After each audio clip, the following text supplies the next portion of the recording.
This code represents a generative algorithm to create a logarithmic spiral of squares.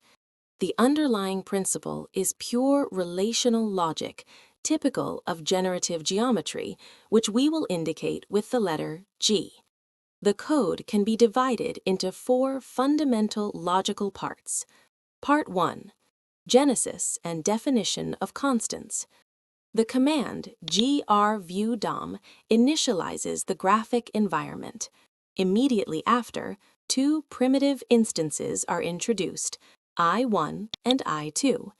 In generative geometry, space is born empty. These two instances break the symmetry of the void and provide a first reference of scale and position. Following this is the definition of the relation RSQ with the value 1.414213562. This number is an approximation of the square root of 2. In a square with a side of 1, the diagonal measures exactly the square root of 2.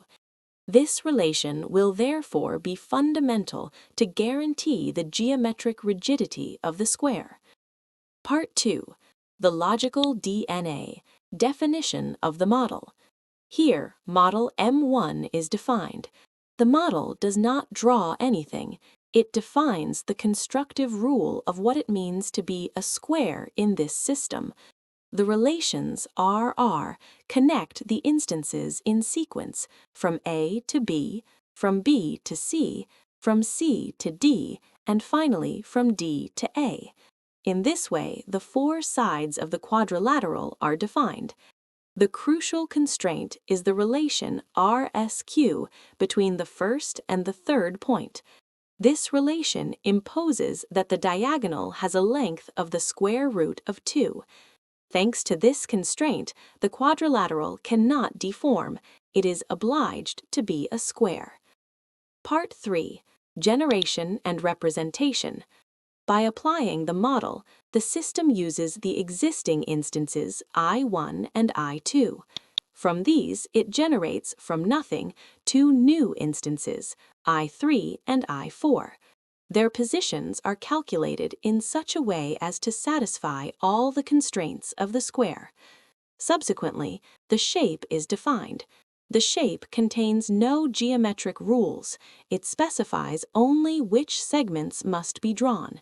In other words, the shape describes the visual aspect, not the internal logic. Part 4.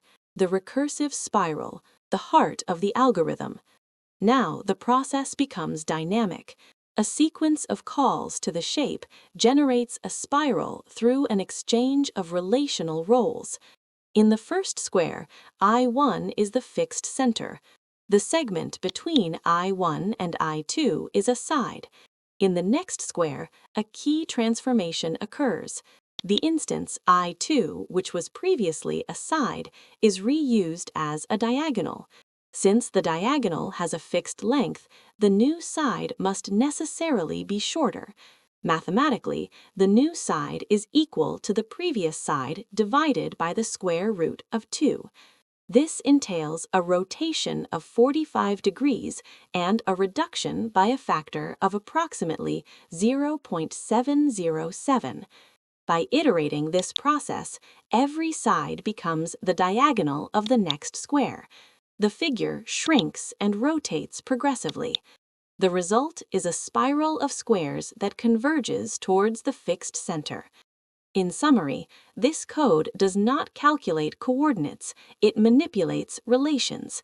By repeatedly transforming a side into a diagonal, the geometric space collapses into a perfect spiral.